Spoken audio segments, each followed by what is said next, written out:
సాహిత్యమునకు కూడి వచ్చిన వారులారా, దేవనామమున మీ అందరకు శుభములు కలుగును గాక.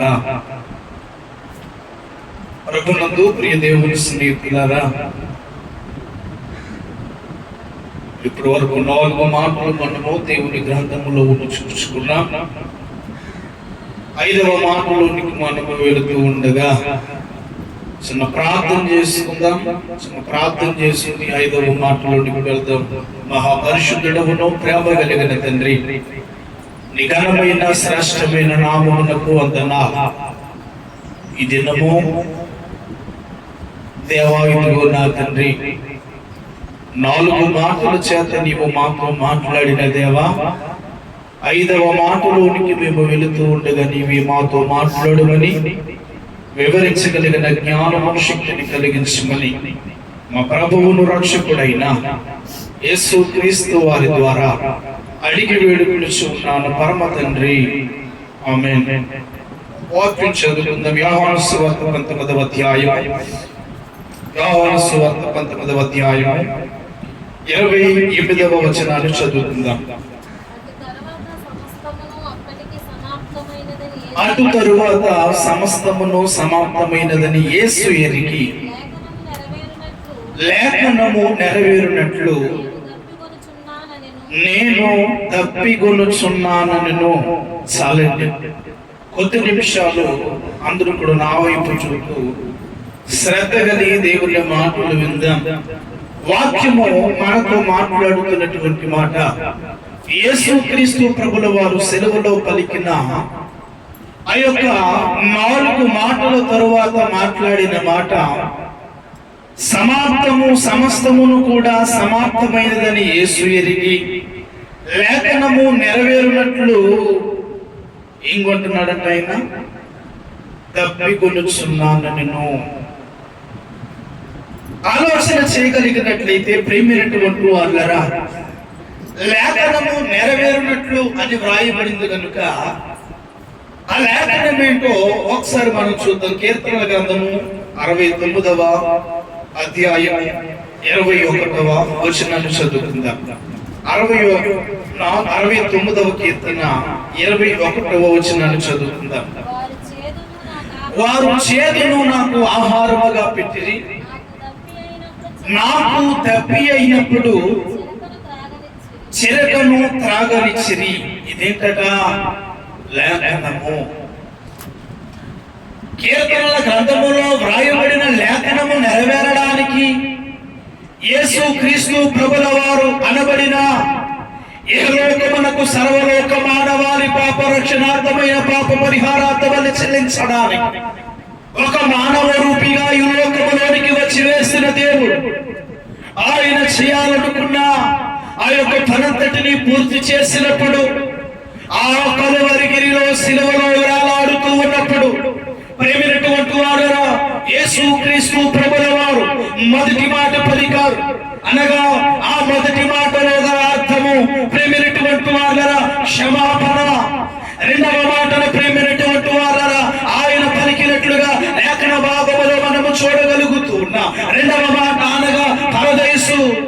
3వ మాటను ఆయన శిలువలో ఉండి పలికినట్లుగా మనము చూడగలుగుతూ ఉన్నాం. ప్రేమైనటువంటి వారురా, ఆలోచన చేయగలిగినట్లయితే 3వ మాట, 4వ మాట, 5వ మాట, 6వ మాట, 7వ మాట. అయితే 4వ మాటలోనికి వచ్చేసరికి దేవుడు అంటూ ఉన్నాడు, సమస్తమును కూడా సమాప్తమైనది అని యేసు ఎరిగి అని లేఖనం అంటా ఉంది. ప్రేమైనటువంటి వారురా, సమస్తము సమాప్తమైంది. సమస్తము సమాప్తము అవడానికి ఏమైందని ఆయన సమాప్తమైనదని యేసు ఎరిగి లేఖనము నెరవేరునట్లు తప్పికొనుచున్నాను అని దేవుడు అంటున్నాడు. ఈ వాక్యం వింటున్నటువంటి వారులారా, లేఖన గ్రంథము నీతో నాతో సూటిగా మాట్లాడుతున్న విషయం అసలు తప్పిగా అనంటే ఏమిటి తెలుసా? ఎవరికైనా తప్పిక అంటే ఏంటి అసలు? ప్రేమైనటువంటి వారులారా, తప్పిక అనగా నీరు తాగాలి అని కోరిక. ఏంటంటే నీరు తాగాలి అనే కోరిక ఎవరికి కలిగింది? ఎవరికి కలిగిందండి? యేసుక్రీస్తు ప్రభుల వారికి కలిగింది. ఎందుకు కలిగింది? ప్రియమైనటువంటి వారా, ఆలోచన చేయగలిగినట్లయితే లోకములో మనము కష్టపడుతూ ఉన్నప్పుడు, లోకములో అనేకమైనటువంటి పనులు చేస్తూ ఉన్నప్పుడు, లోకములో కొన్ని విధాల ఉద్యోగములు, వ్యాపారములు, అనేకమైనటువంటి ప్రియమైనటువంటి వారా లోకములో చేస్తూ ఉన్న పనులు కష్టమైనప్పుడు మనకు కలిగేది ఏంటో తెలుసునా? ప్రేమైనటువంటి వాళ్ళ మన శరీరములో నీటి శాతం ఏమైపోతా ఉంటుంది అని అంటే చెమట ద్వారా బయటకు వెళ్ళిపోతా ఉంటుంది. అవునా కదా? ప్రేమైనటువంటి వాళ్ళ ఎండలో బాగా పని చేసినప్పుడు మన ఒంటిలో నుండి తల మొదలుకొని అరికాలి వరకు కూడా దేనితో నిండిపోతుంది అని అంటే చెమటతో నిండిపోతుంది. అని అంటే మన ఒంటిలో ఉన్నటువంటి ఖనిజ లవణాలు అనబడినటువంటి ప్రేమైనటువంటి వాళ్ళ ఒక శక్తి చెమట రూపంలో బయటకు విడుదలైపోతా ఉంది. ఇప్పుడు మన ఒంటిలో ఉన్నటువంటి నీటి శాతం ఏమైపోతుంది? తక్కువైపోతుంది. మన ఒంటిలో ఎప్పుడైతే నీటి శాతము తక్కువ అయిపోతుంది, ఒంటిలో ఉన్నటువంటి నీరంతా కూడా చెమట రూపంలో బయటికి వెళ్ళిపోతుంది. అని ప్రేమైనటువంటి వాళ్ళ నీ యొక్క మైండ్ నీకు చెప్పించే ఆలోచన ఏంటంటే, నీ శరీరంలో ఉన్న నీరంతా కూడా అది చెమట రూపంలో బయటికి వెళ్ళిపోయింది. ఇప్పుడు నీ బాడీ సరిగా పనిచేయడానికి, మరింత బలము నీకు కావడానికి నీ దగ్గర ఉన్న ఓపికంతా అయిపోయిందిరా, కొంచెం నీళ్లు తీసుకో అని నీ మెదడు నీ శరీరానికి చెప్పే మాట తప్పికొను అని ప్రియమైనటువంటి మాట. అంటే నీవు ఇప్పటి వరకు ఏం చేసావు? కష్టపడ్డావు. మరీ ముఖ్యంగా చెప్పాలంటే అలిసిపోయావు. ఏమయ్యావండి? అలిసిపోయావు. ఎండలో నడిచి నడిచి నడిచి నడిచి నడిచి నడిచి ఒకేసారి కూర్చొని అన్నం పెట్టు అన్నటవా? ఏమేమంటావు? మంచి నీళ్ళు. ప్రియమైనటువంటి వాళ్ళ ఎందుకు అనంటే అలిసిపోయావు. ఆలోచన చేయగలిగినట్లయితే యేసుక్రీస్తు ప్రభుల వారు ఇహలోకమునకు మనుష్య రీతిగా ఈ లోకములోనికి వచ్చి నీ కొరకు నా కొరకు తన ప్రాణాన్ని బదిలీగా పెట్టడానికి, సర్వలోకములో ఉన్నటువంటి ఓ మనుషులారా, ఇదిగో మీరు ఏమి కోల్పోయారు అనంటే ప్రేమైనటువంటి వారు యేసుక్రీస్తు ప్రభుల వారు ఈ లోకమునకు ఏమి మోసుకుని వచ్చాడు అనంటే సమాధానమును మోసుకుని వచ్చాడు. లోకములో ఉన్న మనము తండ్రితో సమాధానమును కోల్పోయిన వారిగా ఉన్నప్పుడు మరలా తండ్రి అయిన వారికి మనకును సమాధానమును కలిగించడానికి యేసుక్రీస్తు ప్రభుల వారు ఇహలోకములోనికి వచ్చి శిలువ ద్వారా ఆయన ఆ యొక్క మండు టెండలో వేలాడుతూ నీ కొరకు నా కొరకు ఆయన కరిగిపోతూ ఉన్న వాడిగా ఉండి సమస్తమును సమాప్తమైనదని యేసు ఎరిగి లేఖనము నెరవేరునట్లుగా ఆయన తప్పికొనుచున్నాను అని లేఖనము ద్వారా ఆయన మనతో మాట్లాడుతున్నటువంటి మాట అసలు నీకు అర్థమైతే నేటి దినము నీ జీవితము ఎలా ఉంటుందో తెలుసునా? ప్రేమైనటువంటి వారు యేసుక్రీస్తు ప్రభుల వారు దాహం అవుతుందని అడగడానికి గల కారణము, ఆయన దాహము ఎమ్మని అడగడానికి గల కారణము, యేసుక్రీస్తు ప్రభుల వారు దాహం అవుతుంది అని అడగడానికి గల కారణము. ప్రేమైనటువంటి వారు ఆలోచన చేయగలిగినట్లయితే ఎందుకు ఆయన దాహం అడుగుతున్నాడు అంటే అలసిపోయాడు. ఏమైపోయాడు యేసు ప్రభు? అలసిపోయాడు. ఎందులో అలసిపోయాడు ఆయన? ప్రియమైనటువంటి వారా, ఎందుకు అలసిపోయాడు ఆయన అని అంటే యేసుక్రీస్తు ప్రభుల వారు 33.5 సంవత్సరాల జీవితంలో 30 సంవత్సరాలు తల్లిదండ్రులైన వారిని సన్మానించాలి అన్న వాగ్దానము ప్రకారము తల్లిదండ్రులకు ప్రేమైనటువంటి వారు చేదోడు వాదోడుగా ఉండడానికి వడ్రంగి పని చేసి అలసిపోయాడు ఆయన. ప్రేమైనటువంటి వారు ఇంకా ఉన్నది ఎంతకాలం అంటే 3.5 సంవత్సరాలు. యేసుక్రీస్తు ప్రభుల వారు 3.5 సంవత్సరాలలో ప్రేమైనటువంటి వారు 3.5 సంవత్సరాల సేవా జీవితంలో ఒక్కసారి కూడా అనగా ఒక్క దినము కూడా ఒక్క గంట కూడా ఆయన సేవ తీర్చుకున్న లేఖనాలు సేవ గ్రంథములో కనబడినట్లు దాఖలాలు లేవు. 33.5 సంవత్సరాలు ఆయన సేవలో అలసిపోయాడు, స్వార్థంలో అలసిపోయాడు, అనేకులకు రక్షణ కలిగించడానికి అలసిపోయాడు, అనేకులను పాపులను పునీతులుగా మార్చడానికి అలసిపోయాడు, అనేకులను రోగముతో ఉన్న వారిని మరణించిన వారిని సైతము తిరిగి లేవనెత్తడానికి ఆయన ఆ సువార్త భారమును మోస్తూ అలసిపోయాడు. ఎందుకు తప్పికైంది అని అంటే ప్రియమైనటువంటి వారు, ఆయన అలసిపోయాడు. ఎందులో అలసిపోయాడు? ప్రార్థనలో అలసిపోయాడు. పగలంతా యేసుక్రీస్తు ప్రభుల వారు సువార్త ప్రకటించేవారు. రాత్రంతా ప్రియమైనటువంటి వారు ఏకాంతముగా ఉండి ప్రార్థన చేశాడు. ప్రియమైనటువంటి వారు, ఒక దినము నిద్రపోకపోతేనే మనము అలసిపోయిన వారిగా ఉంటాం. ముఖమంతా చిన్నబడిపోతుంది, ముఖమంతా నీరసంగా ఉంటుంది, శరీరము అనుకూలించదు దేనికి ఏనంటే పని చేయడానికి. మరి యేసుక్రీస్తు ప్రభుల వారు 3.5 సంవత్సరాల సేవా జీవితంలో 3.5 సంవత్సరాలు పగటి కాలమంతా సువార్త, రాత్రి కాలమంతా ప్రార్థన, అనగా నిద్రపోయిన గడియ ఉన్నదానంటే నిద్రపోలేని గడియలు లేవు. యేసుక్రీస్తు ప్రభుల వారు ఎందులో అలసిపోయాడు అంటే ప్రార్థనలో అలసిపోయాడు. ప్రేమినటువంటి వారు, ప్రార్థనలో అలసిపోయిన దేవునికి, స్వార్థలో అలసిపోయిన దేవునికి, అనేకులను నా దేవుని తట్టు త్రిప్పాలి అన్న కోరిక కలిగిన దేవుడు ఆ స్వార్థలో అలసిపోయాడు. ఇబ్బందులలో అలసిపోయాడు, పరరాధ్యములతో అలసిపోయాడు. ప్రేమినటువంటి వారు బల్లెపు పోటుతో అలసిపోయాడు. ఎండలో మండుటెండలో ఆ శిలువలో నీ కొరకు నా కొరకు సర్వలోక మానవాళి ప్రక్షాళన కొరకు ఆ మండుటెండలో శిలువ మీద ఆయన ప్రేమినటువంటి వారు అలసిపోయాడు. ఇప్పుడు ఆయనకి ఏమవుతుంది? దెబ్బకవుతుంది. ప్రేమినటువంటి వారు ఆలోచన చేయగలిగినట్లయితే మరి ఆయన అలసిపోవడానికి గల కారణం ఏంటో తెలుసునా? ప్రేమినటువంటి వారు 2 చేతులకు మేకులు కొట్టి, 2 చేతులకు మేకులు కొట్టి, 2 కాళ్ళకు మేకులు కొడితే ప్రేమినటువంటి వారు శిరస్సు మొదలుకొని నడిపాదముల వరకు ఉన్న పరుగు దేని మీద పడుతుందనంటే చేతుల మీద పడుతుంది. ప్రేమినటువంటి వారు, ఈ చేతులు దేనికి ఉన్నాయి అంటే ఒక కొయ్యకు కొట్టి ఉన్నాయి. భారమంతా దేని మీద మోస్తాడు? ఆయన తన చేతులపై మోస్తున్నాడు. ప్రేమినటువంటి వారు, ఆయనకు దాహమవుతుంది, ఆయనకు తప్పికొన్నాడు. ప్రేమినటువంటి వారు, ఆయనేమో దేవుని పని నిమిత్తము అలసిపోతే నీవు దేని నిమిత్తం అలసిపోతున్నావు?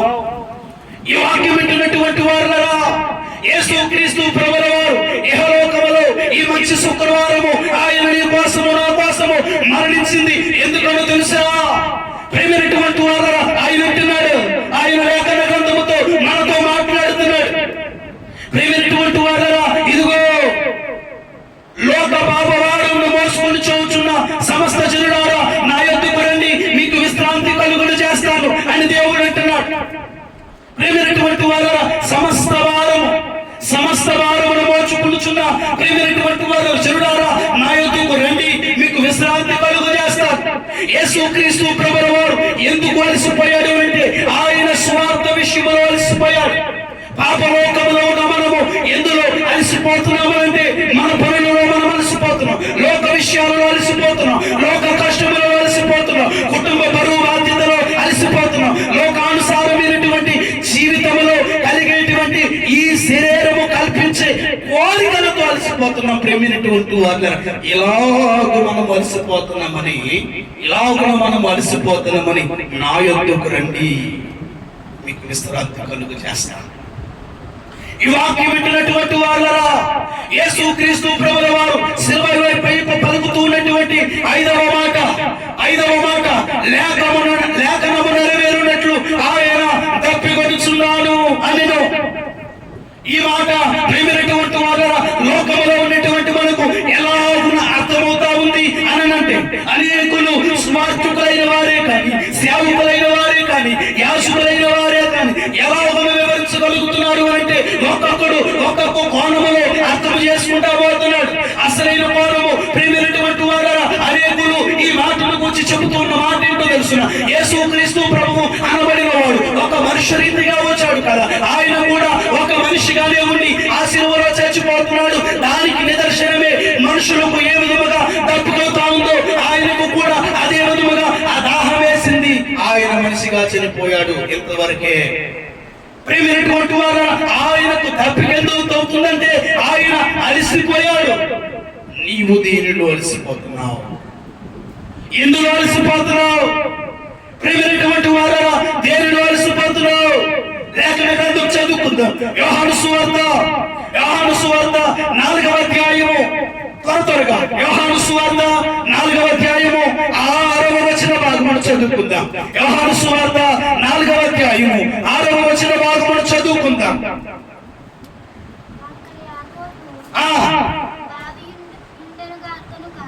అక్కడ యాకోబు బావి ఉండెను గనుక యేసు ప్రయాణము వలన అలసి ఉండిన రీతిని ఆ బావి యొద్ద కూర్చుండెను. అప్పటికి ఇంచుమించు 12 గంటల సమయం. సమరయ స్త్రీ ఒకటి నీళ్లు చేదుకొనుటకు వచ్చెను. చాలు ప్రియమైనటువంటి వాళ్ళరా, యేసు క్రీస్తు ప్రభుల వారు అలసిపోయాడు. ఇందులో అనంటే ప్రియమైనటువంటి వాళ్ళరా, ఇప్పుడున్న కాలంలో అనేకమైనటువంటి వాహనాలు వచ్చాయి. ఇప్పుడున్న కాలంలో అనేకమైనటువంటి ఓవర్ స్పీడ్ కలిగిన వాహనాలు వచ్చాయి. కానీ అలనాడు ప్రియమైనటువంటి వాళ్ళరా, ఎంత దూరము ప్రయాణించాలన్నా అది కాలినడకే. ఆ దినాలలో యేసు క్రీస్తు ప్రభుల వారు అనేకులకు స్వార్థ ప్రకటించడానికి అనేక ప్రాంతాలు, అనేక అడవులు, అనేక ఎడారులు, అనేక మార్గములు, అనేక లోయలు, అనేకమైనటువంటి నదులు, సముద్రాలు దాటుకొని ఆయన కాలినడకతో స్వార్థ చేసినట్లుగా లేఖన భాగములో చూడగలుగుతూ ఉన్నాం. అయితే ఆయన దేనిలో అలసిపోయాడు అంటే ప్రయాణములు అలసిపోయాడు. ప్రియమైనటువంటి వాదరా, ఎందులో అలసాడండి ఆయన? లేఖన భాగంలో సొంత మాటల ప్రేమైనటువంటి వారు ప్రయాణము వలన ఆయన అలిసి ఉన్న రీతిని ఎక్కడ కూర్చున్నాడట? యాకోబు బావి దగ్గర కూర్చున్నాడు. ఈ వాక్యం వింటున్నటువంటి వారులారా, యేసు క్రీస్తు ప్రభుల వారు ఎప్పుడైతే యాకోబు బావి యొద్ద కూర్చున్నాడో ఆ క్షణము ప్రేమైనటువంటి వారు సమరయ స్త్రీ అనబడిన ఒకతే నీళ్లు చేదుకోవడానికి వచ్చింది ఆ సమయం. అయితే యేసు క్రీస్తు ప్రభుల వారు అంటూ ఉన్నటువంటి మాట, నాకు దాహమని అడుగుతున్నారు. అయితే ఆమె అంటున్నటువంటి మాట, యూదుడవైన నీవు సమరయను నన్ను దాహమనకిమ్మని ఎలాగూ అడుగుచున్నావు? ప్రియమైనటువంటి వారు, యూదులైన వారు గొప్ప రీతిలో ఉన్నవారు, సమరయులు అనగా చిన్న రీతిలో చిన్న స్థాయిలో ఉన్నవారు. అంటే స్థాయి తక్కువ. యూదులేమో పెద్దవారు, సమరయులేమో చిన్నవారు. నీవు పెద్దవాడై ఉండి నన్ను ఎలా అడుగుతున్నావు దాహమని? ప్రియమైనటువంటి వారు, యేసు క్రీస్తు ప్రభుల వారు అక్కడ మాట్లాడినటువంటి రీతిని మనము చూడగలిగినట్లయితే ఆయన సువార్తను ప్రకటించాడు. అది ఎవరికంటే గొప్పవారికి మాత్రమే కాదు, ధనవంతులైన వారికి కాదు, అన్ని కలిగిన వారికి కాదు, అన్ని కోల్పోయిన వారికి, అన్నిటినీ ప్రియమైనటువంటి వారు సంపాదించుకోలేని వారికి, ఘనహీనుడైన వారికి, విలువలేని వారికి, ప్రియమైనటువంటి వారు లోకములో తుచ్చమైన వారికి అందరికీ సువార్త ప్రకటించాలి ఆయన. ఈనాడు లోకంలో మనము చూడగలిగినట్లయితే ప్రియమైనటువంటి వారు నీ సువార్త కొంతవరకే పరిమితి. కానీ యేసు క్రీస్తు ప్రభుల వారి యొక్క సువార్తలో పరిమితి లేదు. ఆయన అనేకులకు సువార్త ప్రకటించాడు. అన్ని కులాల వారికి, అన్ని మతాల వారికి సువార్త ప్రకటించాడు. మాట నీకు అర్థమవుతుందా? అలాగున అందరికీ సువార్త ప్రకటించే విషయంలో ఆయన అలసిపోయాడు. మరి నీవు దేని చేత అలసిపోతున్నావు? సమరయ స్త్రీ అనబడినటువంటి ఒకతే ప్రియమైనటువంటి వారు పాపము ద్వారా ఆమె అలసిపోతా ఉంది. ఎందుకని మీకు ఈ మాట చెప్తున్నాను అంటే, ప్రియమైనటువంటి వారు, అమ్మా ఇదిగో నీకు 5 పెనిమిటులు ఉన్నారు. అయితే ఇప్పుడు ఉన్నవాడు నీ వాడు కాడు అని దేవుడు ఎప్పుడైతే చెప్పాడో, అవును ప్రభువా నీవు నిజమే చెప్పితివి. 5 భర్తలు లోకములో కలిగి ఉందనంటే ఆమె దేనిలో అలసిపోతుంది? పాపములో అలసిపోతుంది. ఈ వాక్యం వింటున్నటువంటి వారులారా, యేసు క్రీస్తు ప్రభుల వారు నిన్ను నన్ను రక్షించడానికి ఇహలోకములోనికి వచ్చి ఆయన శ్రమలను అలసిపోతున్నాడు, వ్యాధులను అలసిపోతున్నాడు, ప్రియమైనటువంటి వారు స్వార్థను అలసిపోతున్నాడు, ప్రయాణములు అలసిపోతున్నాడు, అనేకులను మార్చడానికి అలసిపోతున్నాడు, సిలువలు అలసిపోతున్నాడు. నీవు దీన్ని అలసిపోతున్నావు. సమరయ స్త్రీ అనబడినటువంటిది ప్రియమైనటువంటి వారు పాపములో అలసిపోతుంది. పాపములో అలసిపోతూ ఉన్న ఆ స్త్రీతో దేవుడు మాట్లాడుతున్నటువంటి మాట, ప్రియమైనటువంటి వారు ఎప్పుడైతే పాపము ద్వారా అలసిపోతూ ఉన్న ఆ స్త్రీని దేవుడు చూచాడో అప్పుడు ఈయనకి ఏమేసేస్తున్నాడంటే అలసిపోయాడు ఈయన అని అంటే యేసుక్రీస్తు ప్రభుల వారు అలసిపోతున్నాడు అని అంటే దానికి దేనికి సాదృశ్యం అంటే ఒక వ్యక్తి రక్షణలోనికి రాబోతున్నాడు ఆయన. ఈ వాక్యం వింటున్నటువంటి వారులారా, ఎప్పుడైతే పాపాత్మురాలైనటువంటి ఆ యొక్క సమరయ స్త్రీతో దేవుడు మాట్లాడాడు, ఇంచుమించు ప్రియమైనటువంటి వారు కొంత సమయము ఆమెకు సువార్త ప్రకటించాడు. అయితే గొప్ప అద్భుతమైనటువంటి కార్యం ఏంటంటే పాపములో అలసిపోతూ ఉన్న సమరయ స్త్రీతో ఎప్పుడైతే దేవుడు మాట్లాడాడో, మాట్లాడిన ఆ మాటలను బట్టి తన జీవితాన్ని మార్చుకుని ఆ ప్రాంతమంతా మొట్టమొదటిగా సువార్త ప్రకటించిన తొలి మహిళగా ఆ సమరయ స్త్రీ నిలిచిపోయింది. ఏమైందంటే పాపములో అలసిపోతున్న ఈ సమరయ స్త్రీ ఆ ప్రాంతమంతా సువార్తను ప్రకటించడానికి తొలి మహిళగా మారిపోయింది. ఆ ప్రాంతమంతా సువార్తను ప్రకటించింది. ఆ ప్రాంతమంతా సువార్తను ప్రకటించిందంటే ఇప్పుడు ఈమె దేనిలో అలసిపోయింది?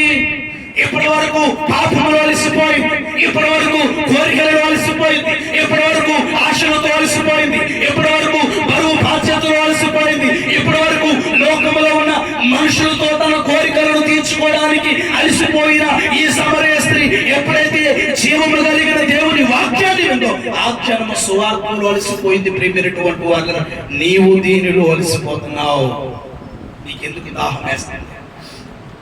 సిలువలో ఉన్న దేవుడు ఏమడిపడ్డాడట? ఏమడిపడ్డాడంటే తప్పి కడుగుతున్నాడు. ఈ వాక్యం వింటున్నటువంటి వాళ్ళరా, లేఖన గ్రంథము నీతో నాతో సూటిగా మాట్లాడుతున్న విషయం ఒకసారి ఇర్మియా గ్రంథము 2వ అధ్యాయము, ఇర్మియా గ్రంథము 2వ అధ్యాయము 25వ వచనాన్ని ఒకసారి చదవండి. ఇర్మియా గ్రంథము 2వ అధ్యాయము 25వ వచన భాగం చదువుకుందాం.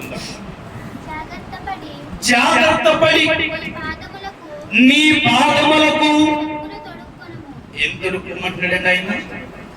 జాగ్రత్తపడి నీ పాదములకు చెప్పులు తొడుగుకొనుము. రెండవ మాట, నీ గొంతుక తప్పికొనకుండునట్లు. దేనిని జాగ్రత్త పడమంటాడండి? నీ గొంతుగా తప్పికొనకుండునట్లు జాగ్రత్త పడుము. నీ గొంతుగా తప్పికొనకుండునట్లు జాగ్రత్త పడుము. చాలా జాగ్రత్తగా ఆలోచించండి ఈ మాట. ప్రేమైనటువంటి వాళ్ళరా, మన ఇంటికి బంధువులైన వారు వస్తారు. మన ఇంటికి బంధువులైన వారు వచ్చినప్పుడు వాళ్ళని కూర్చోబెట్టి ఏం చేస్తావు? మంచి నీళ్ళు ఇస్తావు, చల్లటి నీళ్ళు ఇస్తావు. కొంచెం ధనవంతులైతే ఉన్నవారైతే ప్రేమైనటువంటి వాళ్ళరా ఏ మజా డ్రింకో ఏ థమ్సప్ పోస్తారు. ఎందుకని? మొదట వారు వచ్చారు కనుక వారు దాహాన్ని తీర్చాలి. అంటే తప్పికొనడం మంచిదా చెడ్డదా అంటే మన లోకం దృష్టిలో చాలా మంచిది. మన కుటుంబానికి ఎవరు వచ్చినా, మన గృహంలోనికి ఎవరు వచ్చిన, బంధువులు వచ్చిన, స్నేహితులు వచ్చిన, శ్రేయాభిలాషులు ఎలాంటి వారు వచ్చినా ముందేమిస్తాము అంటే మంచి నిలుస్తాం. ఇది మన పద్ధతి. ప్రియమైనటువంటి వాళ్ళు డాక్టర్ దగ్గరికి వెళ్ళారు, డాక్టర్ ఏమో అడుగుతాడు, అమ్మా మంచి లిక్విడ్ తాగుతున్నావా అన్న. అవునే కదా, రోజు 2 లీటర్లు తాగుతున్నాడు, 6 లీటర్లు తాగుతున్నాడు వాడు. కానీ లేఖన గ్రంథములో మనం మాట్లాడుతున్నటువంటి మాటను చూడగలిగినట్లయితే తప్పికొనుకుంటున్నట్లు నీ గొంతుకను జాగ్రత్త పడము. నీ గొంతుగా తప్పికొనుకుంటున్నట్లు జాగ్రత్త పడము. మాట అర్థమవుతుందా? ప్రతి ఒక్కడేమో మంచిలు తాగమంటాడు, డాక్టర్ మంచిలు తాగమంటాడు, గ్యాస్ ఉంటే మంచిలు తాగమంటాడు, డైజెషన్ సరిగ్గా అవ్వకపోతే మంచిలు తాగమంటాడు, గృహంలోనికి ఎవరైనా కొత్త వారు వస్తే మంచిలు మంచిలు మంచిలు మంచిలు మంచిలు మంచిలు. ఇక్కడ ఏమంటున్నాడు దేవుడి వాక్యంలో? నీ గొంతుగా తప్పికొనుకుంటున్నట్లు జాగ్రత్త పడము. అర్థమవుతుందా మాట? చూడాలి. నీ గొంతుగా తప్పికొనుకుంటున్నట్లు జాగ్రత్త పడము. ఆలోచన చేయగలిగినట్లయితే ఎందుకు ఆయన నీ గొంతుగా తప్పికొనుకుంటున్నట్లు జాగ్రత్త పడము అని లేఖనము ద్వారా మనతో మాట్లాడుతున్నాడు. చూద్దాం ఒకసారి. ప్రేమైనటువంటి వారు లోకాసు వార్త 16వ అధ్యాయం 24వ వచన భాగం త్వరగా లూకా సువార్త 16వ అధ్యాయం 24వ వచన భాగం. తండ్రి అయిన అబ్రహామా, నా యందు కనికరపడి తన వేరే కొనను నీళ్ళల్లో ముంచి నా నాలుకను చల్లార్చుటకు లాజరును పంపుము చాలు. వాక్యం ఏమన్నా అర్థమైందా? చదివింది తండ్రి అయిన అబ్రహామా, తండ్రి అయిన అబ్రహామా ఏం చేయమంటున్నాడు? నా నాలుకను చల్లార్చుకుంటూ ఒక్క చుక్కు పోయమంటున్నాడు. అక్కడ నాలుక మీద. చాలా జాగ్రత్తగా ఈ వాక్యాన్ని అర్థం చేసుకుంటే, ఇర్మియా గ్రంథము 2వ అధ్యాయము 25వ వచనంలో నీ గుర్తుకు తప్పికొనుకుంటున్నట్లు ఏం చేసుకోమంటున్నాడు ఆయన? జాగ్రత్త పడము. నీ గొంతుగా తప్పి కొనుకుంటున్నట్లు జాగ్రత్తగా చూచుకొనము అని ఎందుకని చెప్తున్నాడు అంటే, ప్రేమైనటువంటి వారరా, లూకా సువార్త 16వ అధ్యాయము 24వ వచన భాగంలో వ్రాయబడిన మాట, ఓ తండ్రి అయిన అబ్రహామా, నా నాలుక పెసగట్టుకు పోతుంది, నా నాలుక ఎండిపోతుంది. ఎందుకు అనంటే, ఇదిగో లోకములో భక్తులైన వారు దేవుని వాక్యాలు చెబుతా ఉంటే నాకు కాదులే అనుకున్నాడు కదా. లాజరు అనబడిన వాడు నిన్ను నమ్ముకున్నవాడే నా దగ్గర ఉండి బహు తగ్గింపు స్థితిలో బ్రతుకుతా ఉంటే, నేనేమో నాకున్న ధనాన్ని బట్టి నేనేమో హెచ్చింపు కలిగిన వాడిగా జీవించాను. అయితే ధనవంతునైన నేను ఎక్కడున్నాను అంటే పాతాళములో వేదన పడుతున్నాడు. ధనవంతుడు ఎక్కడ వేదన పడుతున్నాడు అంటే పాతాళములో వేదన పడుతున్నాడు. పాతాళములో ప్రేమినటువంటి వారు ధనవంతుడు అనబడిన వాడు వేదన పడుతూ ఉంటే, ఆ అగ్నిగుండములో కాలిపోతూ ఉంటే, ఆ శ్రమలలో ప్రేమినటువంటి వారు వేదన పడుతూ ఉంటే, ఆ బాధలో ఆ దుఃఖములో ఆ యొక్క పిరికితనములో అతనికి కలిగేది ఏంటో తెలుసునా? ఏమేస్తుంది? దాహమేస్తుంది. ఎక్కడ దాహమేస్తుందంటే, ఎక్కడ దాహమేస్తుందండి? పాతాళములో దాహం అవుతా ఉంది.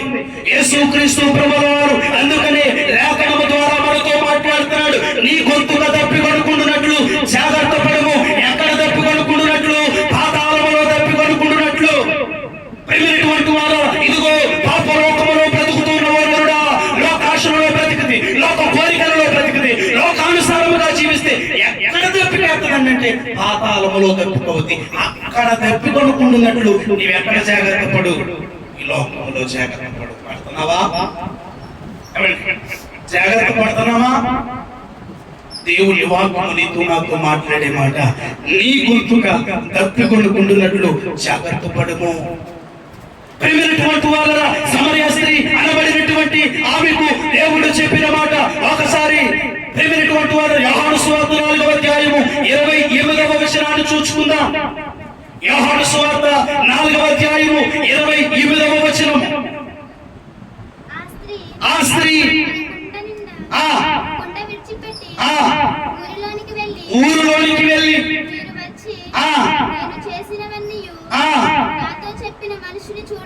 నాతో చెప్పిన మనుషుని చూడండి. ఎందుకనో తెలుసా?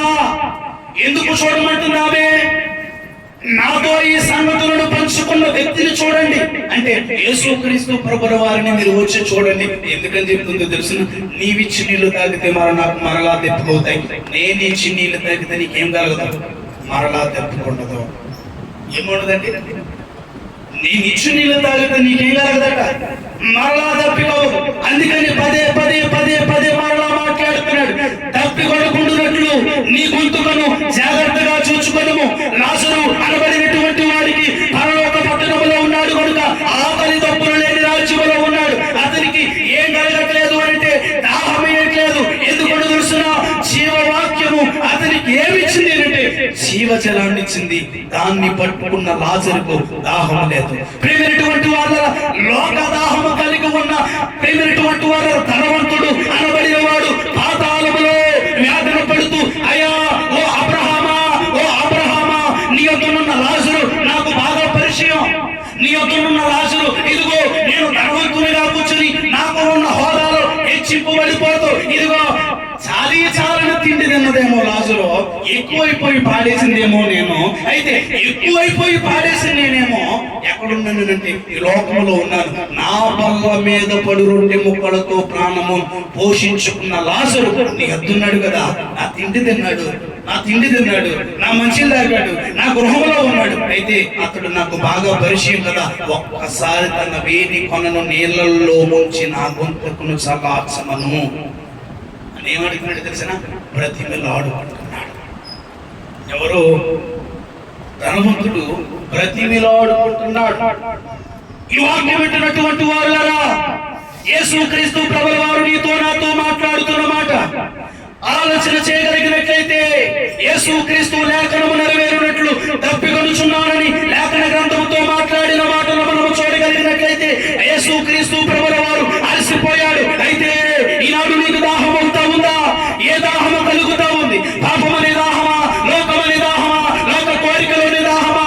లోకానుసారమైన జీవితము అనబడిన దాహమా? శరీర కోరికలు అనబడిన దాహమా? పురుషుడు అనబడిన దాహమా? స్త్రీ అనబడిన దాహమా? లోకములో మనము ఆలోచన చేయగలిగినట్లయితే, ప్రియమైనటువంటి వాళ్ళ లేఖన గ్రంథము నీతో నాతో సూటిగా మాట్లాడుతున్న మాట ఇదిగో, దాహము కానుకుండా నీ గొంతుకను నీవు జాగ్రత్త పరుచుకో. ఎందుకనంటున్నాడు తెలుసునా? లోకానుసారముగా జీవిస్తే నీకెక్కడ తప్పుతవుతాది అంటే పాతాళములో తప్పుతవుతాది. ఆ పాతాళములో వ్యాధులు పడకుండా, ఆ పాతాళములో రోదన పడకుండా, ఆ పాతాళములో రొమ్ము కొట్టుకోకుండా, ఆ పాతాళములో అయ్యా నా గొంతుకు చల్లారిపోతుంది నీకు నీళ్ళు ఇచ్చేవాడు ఎవడు ఉండడో. నీ కన్న తల్లి ఒకవేళ పరలోకములో ఉంటే నీకు నీళ్ళు ఇవ్వదు. నీ కన్న తండ్రి ఒకవేళ పరలోకములో ఉంటే నీకు నీళ్ళు ఇవ్వడు. నీ కొడుకే ఒకవేళ పరలోకములో ఉంటే నీకు నీళ్ళు ఇవ్వడు. అక్కడ ఎవడు నీళ్ళు ఇచ్చేవాడు ఉండడు. అందుకని నువ్వు ఎక్కడ ఉండకూడదు? పాతాళములో ఉండకూడదు. ప్రియమైనటువంటి వారు, నీ గొంతుక తప్పికొనకుండానట్లు జాగ్రత్త పడము అని ఎందుకన్నాడు తెలిసిన? ప్రియమైనటువంటి వారు, లేని స్థితిలో ఉన్న ఒక కన్న తల్లి మంచం మీద పడిపోయినప్పుడు కుమారుడు సరిగా చూడకపోతే, సరిగా పట్టించుకోకపోతే ఎలాగైపోద్ది? తల్లడి వెళ్ళిపోద్ది. అవునే కదా? రేపు పొద్దున అందరూ చచ్చిపోతాం, ఎవడో భూమి మీద ఉండడు. కానీ ప్రియమైనటువంటి వాళ్ళ, నీ కడుపున పుట్టిన కుమారుడే మంచిగా జీవించి అక్కడ కనపడి, నీవేమో ఎందుకీ పనికిరాని జీవితాన్ని జీవించి పాతాళములో పండుకున్నప్పుడు లాజరును ఏ విధముగా ధనవంతుడు అడుగుతున్నాడో, ఒకవేళ నీవు కూడా నీ కుమారుడు పరలోకములో ఉన్నప్పుడు నా గొంతు కారిపోతుంది అని అడిగినప్పుడు, నీ కుమారుడు అక్కడ నుంచి నీ గొంతును చల్లార్చకపోతే ఎలా అయిపోతుంది మనసో? ప్రియమైనటువంటి వాళ్ళ, అందుకొరకు నీవేం పడాలి? జాగ్రత్త. ఇందులో తప్పికొనుకుంటున్నట్టు ఎవరైనా తప్పుకొనమంటాడు. యేసుక్రీస్తు ప్రభువే తప్పుకుంటున్నాడు. ప్రియమైనటువంటి వారు, అనేకులు లోకములో ఉన్నవారు మంచిని తాగితే మంచిది, ఇది లోకపరముగా.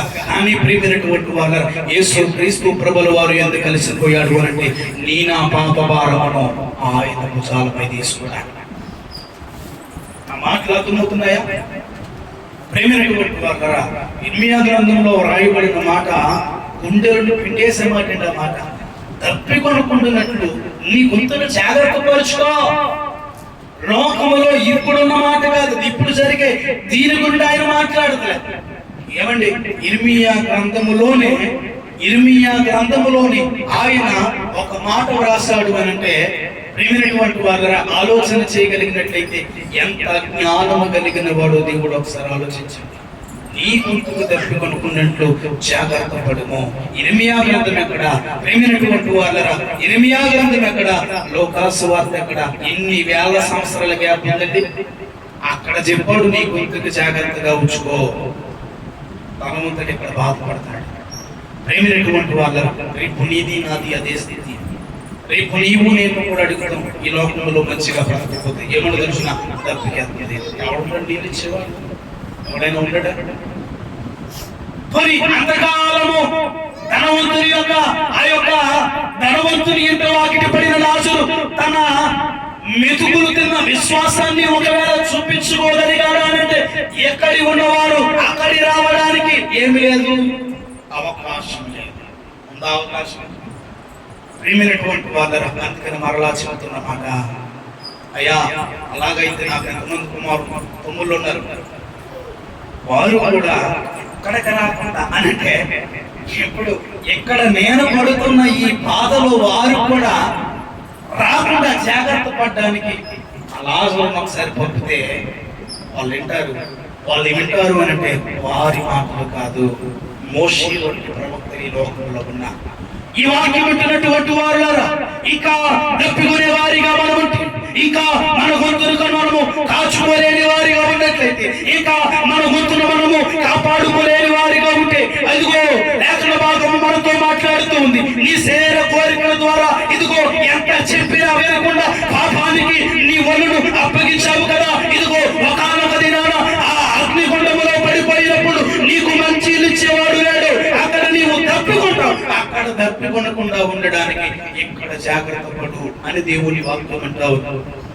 ప్రియమైనటువంటి వారులారా, ఆలోచన చేయగలిగినట్లయితే యోహాను సువార్త 1వ అధ్యాయము 29వ వచనాన్ని ఒకసారి చూడండి. యోహాను సువార్త 1వ అధ్యాయము 29వ వచనాన్ని ఒకసారి చూడండి. త్వరగా తీసారా? త్వరగా. యోహాను యేసు తన యొద్దకు రాగా చూచి ఇదిగో లోక పాపములను మోసుకొని పోవచ్చున్న ఏ గొర్రె పిల్ల అంటే దేవుని గొర్రె పిల్ల. ఏం మోసుకెళ్తుంది ఇప్పుడు? ఇది ఏం మోసుకెళ్తుందండి? గొర్రె లోక పాపములను మోసుకుని పోవచ్చు ఉన్న దేవుని గొర్రె పిల్ల యేసుక్రీస్తు ప్రభుల వారు అలసిపోవడానికి గల కారణము ఆయన ఏమడుగుతున్నాడు? మొదటికి వచ్చాను మరలా నేను. యేసుక్రీస్తు ప్రభుల వారు ఏమంటున్నాడండి? తప్పికొంటున్నాడు. ఎందుకు ఆయన తప్పికొంటున్నాడు అంటే, ఇదిగో యోహాను గారు చూస్తూ ఉన్నప్పుడు ఆయన మాట్లాడిన మాట, లోక పాప భారమును మోసుకొని పోవచ్చు ఉన్న దేవుని గొర్రె పిల్ల అనగా ఆయన భుజాల మీద ఏముంది అనంటే పాప భారం ఉంది. అది మోయలేని బరువు.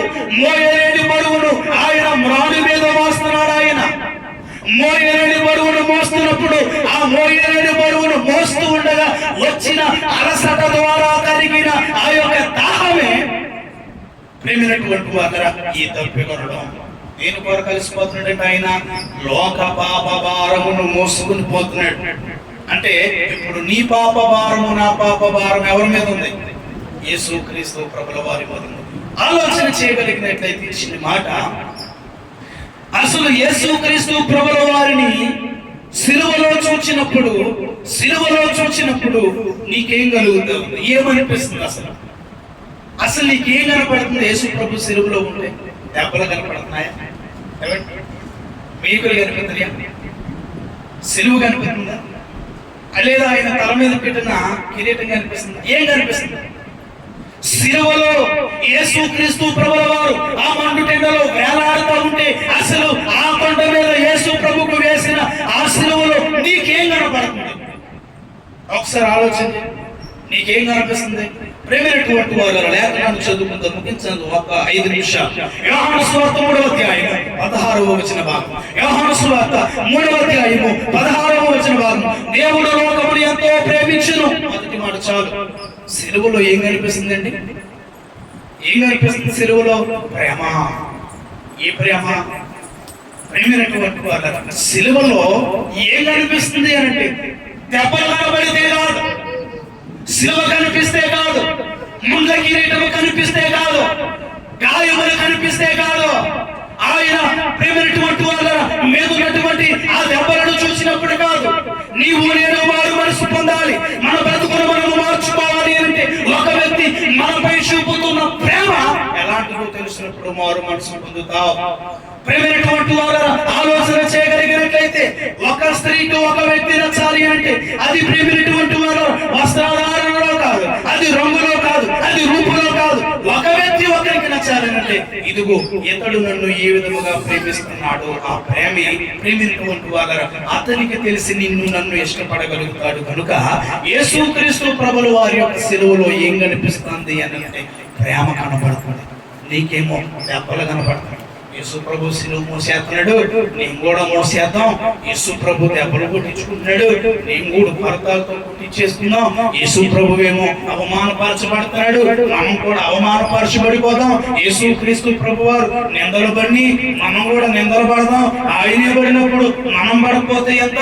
యేసు ప్రభు వారే తిట్టిన వారిని, కొట్టిన వారిని, హింసించిన వారిని, దూషించిన వారిని క్షమించేశాడు, మనం కూడా క్షమించాలి. ఇవే కనపడుతున్నాయి. కానీ ప్రేమైనటువంటి వాళ్ళ యేసు క్రీస్తు ప్రభుల వారు నిన్ను నన్ను రక్షించడానికి ఎంత ప్రేమ చూపాడు.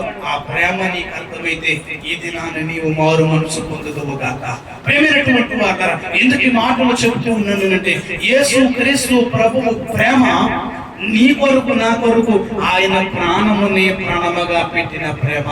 అంత ప్రేమ మరి లోకంలో ఎవరి యొద్దను మనం చూడలేం. ఏ తండ్రి యొద్దను చూడలేం, ఏ కుమారుని యొద్దను మనం చూడలేం, ఏ గురువునొద్ద మనము చూడలేం, ఏ దైవమునొద్ద మనము చూడలేం. ఎందుకనంటే ఒక మనిషి కొరకు ఒకడు ప్రాణము పెట్టుట ప్రేమినటువంటి వాళ్ళ సులభమే. కానీ సమస్త మానవాళ్ళందరి కోసము ఒకడు ప్రాణం పెట్టడం చాలా అరుదు. ఎలాగో కలిగిన కార్యము యేసు క్రీస్తు ప్రభువు కార్యం మాత్రమే. అనగా యేసు క్రీస్తు ప్రభువు నిన్ను నన్ను ఎంతగా ప్రేమిస్తే తన ప్రాణాన్ని సెలవులో పెట్టాడు. నీకు నాకు అర్థమైతే బాగుండును అని ఆశపడుతున్నా. రెండవ మాటను మనం చూడగలిగినట్లయితే యెషయా గ్రంథము 53వ అధ్యాయం త్వరగా ముగించి వేస్తున్నాను. యెషయా గ్రంథము 53వ అధ్యాయము 5వ వచనము. యెషయా గ్రంథము 53వ అధ్యాయము 5వ వచనము చదువుకుందాం త్వరగా. నా జనులు ఊరకయే వారి బాధపరచువారు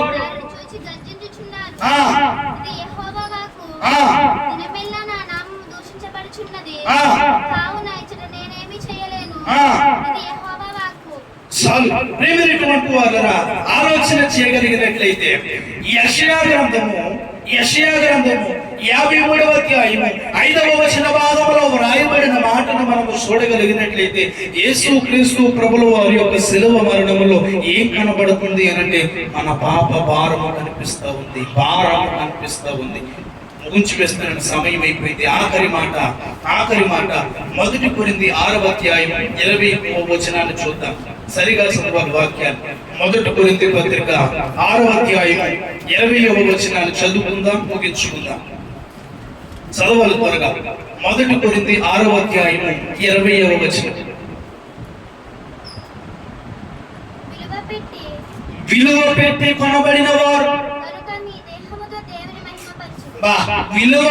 కొనబడిన వారు కనుక మీ దేహముతో ఎవరిని మహిమపరచాలట? ఒకటి, సిలువలో ఏం కనబడుతుంది అంటే ప్రేమ కనిపిస్తావు. రెండవది మన పాప భారము కనిపిస్తావు. మూడవది ఆయన చెల్లించిన ధర కనపడుతుంది. ఏం కనపడుతుంది? ఏం కనిపిస్తుంది? ధర కనపడుతుంది. ఏం ధర అదనంటే విలువ పెట్టి కొనబడిన వారు. ఏం పెట్టి కొనబడ్డాం మనం? విలువ పెట్టి కొనబడ్డాం. విలువ, ఏ విలువ ద్వారా కొనబడ్డాం? ప్రేమైనటువంటి వాళ్ళ తన ప్రాణము అనబడిన ప్రేమైనటువంటి వాళ్ళ రక్తము ద్వారా మనల్ని ప్రేమైనటువంటి వాళ్ళ యేసు క్రీస్తు ప్రభుల వారు సంపాదించినట్లుగా లేఖన భాగంలో మనం చూడగలుగుతున్నాం. ఏం కనిపిస్తుందట? సిలువలో ధర కనిపిస్తా ఉంది. యేసు క్రీస్తు ప్రభువు నిన్ను నన్ను విలువ పెట్టి కొన్నాడు కనుక మన దేహముతో ఎవరిని మహిమపరచాలి? చెప్పాలి త్వరగా. మన దేహముతో ఎవరిని మహిమపరచాలి అని అంటే దేవుని మహిమపరచాలి. మరి నీ దేహంతో దేన్ని మహిమపరుస్తున్నావో ఆలోచన చేసుకో ఒకసారి. దేవుడు నీ దేహమును ఎందుకు ఇచ్చాడో ఆలోచన చేసుకో ఒకసారి. ఎప్పటి వరకు నీ దేహముతో దేన్ని మహిమపరిచావు, దేన్ని కనపరిచావు, దేన్ని ఆరాధించావు, దేన్ని పూజించావు, దేన్ని ప్రేమించావు? నీ దేహంతో ఆలోచన చేయగలిగినట్లయితే యేసు క్రీస్తు ప్రభుల వారు సిలువలో ఆయన చెప్పిన మాట మొదటిది ప్రేమైనటువంటి వాళ్ళ ఆయనకు ఏం కనిపిస్తుంది సిలువలో అంటే ప్రేమ కనబడుతుంది. రెండవది భారము కనబడుతుంది. మూడవది ప్రేమైనటువంటి వాళ్ళ ధర కనబడుతుంది. మీరు విలువ పెట్టి కొనబడిన వారు, మరలా గుర్తుంచుకోండి, విలువ పెట్టి కొనబడిన వారు మీ దేహమును దేవుని మహిమపరచండి, మీ దేహముతో దేవుని మహిమపరచండి అని లేఖన గ్రంథము చెబుతున్న మాటను మనము ఒక ఆజ్ఞగా తీసుకుని ప్రేమినటువంటి వాళ్ళ లోకములో మన దేహముతో దేవుని మహిమపరిచే వారిగా ఉందాం, మన శరీరముతో దేవుని మహిమపరిచే వారిగా ఉందాం. ఆలోచన చేయగలిగినట్లయితే లేఖనము నెరవేరినట్లు అక్కడ అంతా సమాప్తమైపోయిందంట, సమస్తము సమాప్తమైంది అని అంటే ప్రేమినటువంటి వారు ఆలోచన చేయగలిగినట్లయితే ముగిస్తున్న ఆఖరి మాట, యేసు క్రీస్తు ప్రభుల వారి ఈ లోకములోనికి ఎందుకు వచ్చిందంటే ఆ రక్షణ కార్యము జరిగించడానికి. ఏ కార్యం అండి? రక్షణ కార్యం జరిగించడానికి వచ్చాడు. ఎందుకని 4వ మాటలో చెప్పాడో తెలిసిన, నీవు నాతో కూడా పరదేశంలో ఉందువు అని 2వ మాట. అవునా కదా? అంటే అక్కడ ఉన్నటువంటి దొంగలో ఒకడికి ఏం కావాలి? మారు మనసు కావాలి. సమస్తమును సమాప్తమైనదని యేసు ఎరిగి అనగా ప్రేమైనటువంటి వాళ్ళ ఇక నా వలన నేను చేయవలసిన కార్యక్రమము ద్వారా సర్వలోక మానవాళి పాప పరిహారార్థ బలి చెల్లించే కార్యము ఇక సమాప్తమైపోయింది. లోకంలో ఉన్న అందరి పాపాలు నా భుజాల మీదకు వచ్చేసి అనగా ఆ ఎడమ ప్రక్కనున్న దొంగ యొక్క పాపములు కూడా ఎవరి మీదకు వచ్చినాయట?